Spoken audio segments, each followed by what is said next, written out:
Hello blessed viewers, and welcome to today's episode of Planet Earth, Our Loving Home. The Soil Association is a leading UK green organisation dedicated to promoting sustainable food production and an enhanced environment for all beings. The most recent annual conference of the Soil Association was held in Bristol, England, and featured the theme Transition of Food in the 21st Century, with global food security and climate change issues being high on the agenda. Attracting participants with an interest in building sustainable food systems, the conference brought together farmers and growers, food manufacturers, retailers, researchers, policymakers, and ordinary citizens. During the event, delegates held in-depth conversations on the present unbalanced state of the world's food supply and possible solutions. On last week's episode of Planet Earth, we heard from many conference participants on such challenges to food sustainability as industrialised agriculture and genetically modified crops. We also heard good news about how organic farming can tremendously boost agricultural production. This week, we bring you more leaders from various fields with their versions of how to change the global food production system so that there is always food for all. We start first with Rosie Boycott, who is the chairperson of London Food. She was appointed to the position by the current Mayor of London, England, Boris Johnson. This is a city-sponsored initiative that seeks to provide Londoners with access to healthy, locally produced and affordable food. Miss Boycott gave us her perspective on organic foods. Rosie, you have your own small organic farm. Yeah, I do, down in Somerset. So it's about 40 miles from here, yeah. What encouragement would you give farmers for turning organic? Well, I would say that, you get a better yield from the soil, put less bad stuff back in the soil, your vegetables are better and purer, and at the end of the day, you don't deplete the soil and make the soil become dependent on fertilizers, which, as we know, are going to run out, which are, creating soil unsustainability and are creating an artificial food system, which is in the long term an unsustainable one. What benefits would organic growing have for the environment? A million. I mean, it creates soil sustainability, it creates high yields, it creates a healthy vegetable, and of course the big thing is that it reduces our dependence on fossil fuels. And as people now, I think, are becoming aware, it takes roughly 10 calories of oil to get 1 calorie of food to your plate. That is something we cannot go on with in a world that is running out of oil. What benefits would you see to people eating organically? Well, we've seen what the non-benefits are of eating processed food. We've eaten food with additives that we don't understand. We have eaten far too much modified starch, far too much maize, far too much stuff that has just been put into food to make it robust. We have concentrated more on food that is able to stand long journeys. So going back to a normal way of eating means going back to a natural way of eating, which is what our bodies were created for and what our bodies were made for. And you only have to look around the world, especially the developed world, and starting in China and India, to see the obesity crisis, the diabetes crisis, and these things that are happening in people that are very young, frighteningly young, because they're eating a bad diet. Dr. Vandana Shiva is a respected physicist, environmentalist, and best-selling author. In 1987, Dr. Shiva, who is a vegetarian, started Navdanya, an organisation based in India that promotes peace, harmony, justice and sustainability by seeking to protect the biodiversity of our ecosphere. She is author of Soil, Not Oil, in which she calls for a return to sound agricultural principles based on self-organisation, community and care for the environment. She spoke of some of the transitions that she feels need to be made to assure there is always an abundance of food. Soil for me is not just physically, ecologically, the ground on which agriculture happens. It symbolizes so many of the transitions we are seeking to make. The transition from oil to soil is multidimensional. It's an economic transition to a network of renewable energy-driven, climate change resilient local economies. These living economies are grounded in soil, literally and metaphorically. They're localized, which reduces our ecological footprint on the planet while enhancing our well-being. Another transition that I really feel is key is a transition from monocultures to diversity. We just can't make it unless we do that. Because the diversity is where alternatives to fossil fuels come from, and diversity is where resilience comes from. We need a transition, of course, from chemical GMO farming to organic. And I think if you look at the multiple crises, the crisis of the collapse of the financial economy, the crisis of climate change, the crisis of peak oil, the crisis of public health, add it all, then organic is really the only way to move forward.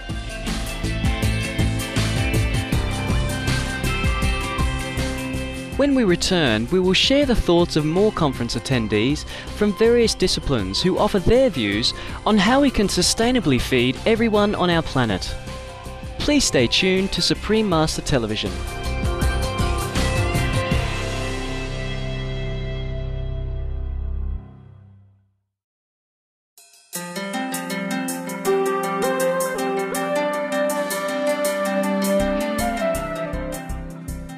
Welcome back to Planet Earth, our loving home, featuring highlights from the Soil Association's annual conference in Bristol, England. The event's theme was Transition of Food in the 21st Century. During the gathering, delegates from various backgrounds had in-depth conversations on global food security. One important issue explored during the conference was climate change.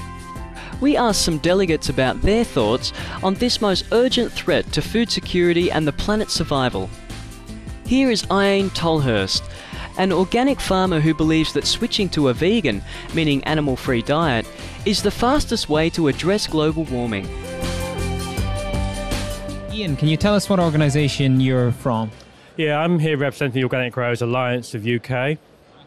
So, with the issues the planet has at the moment with the climate change, what do you see as the one thing that could help us very quickly?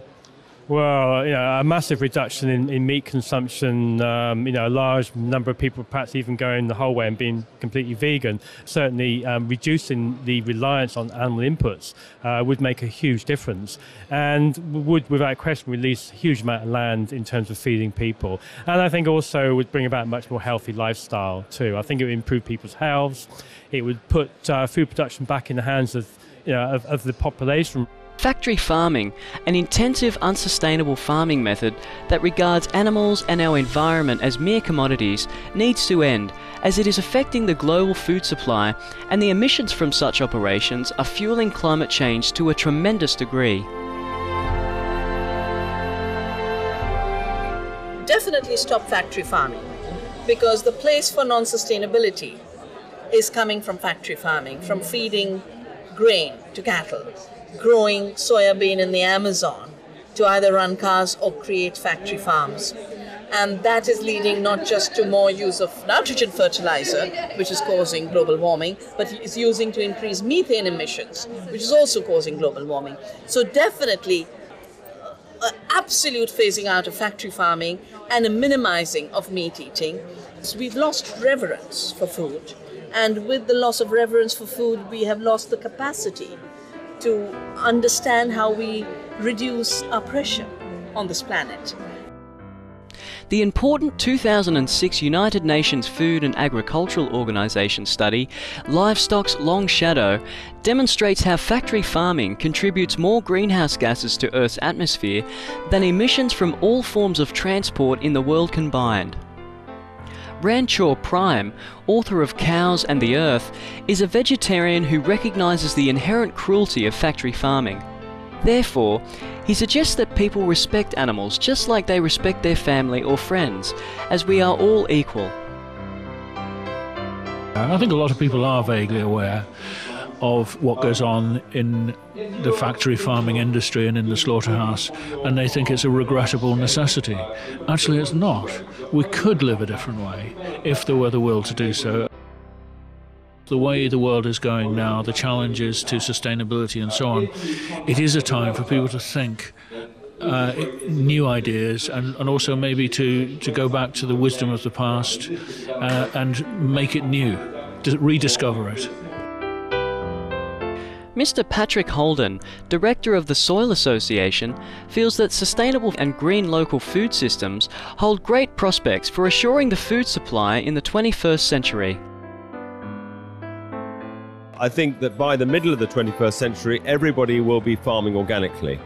That's a pretty big shift. We're only 2% of the food market at the moment, maybe 5% of the UK land area.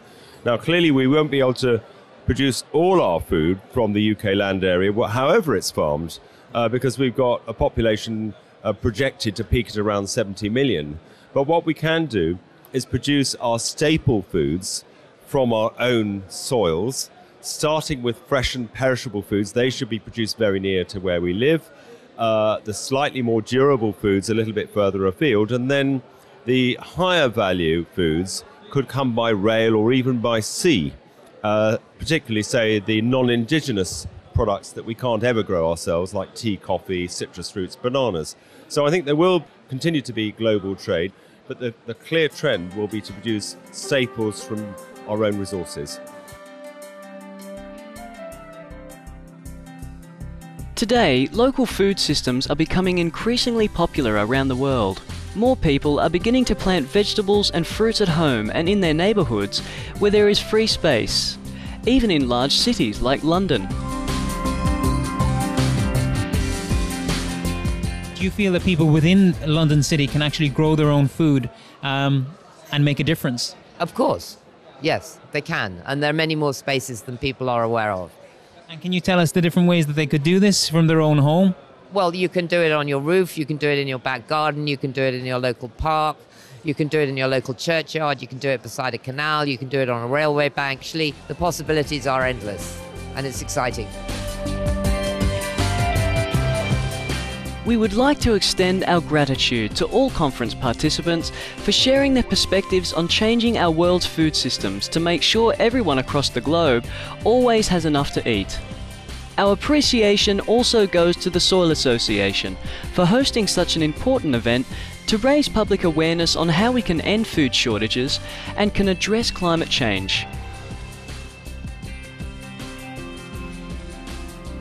Thank you for joining us today on Planet Earth, Our Loving Home, featuring the Soil Association's annual conference in Bristol, England. Up next is enlightening entertainment after noteworthy news.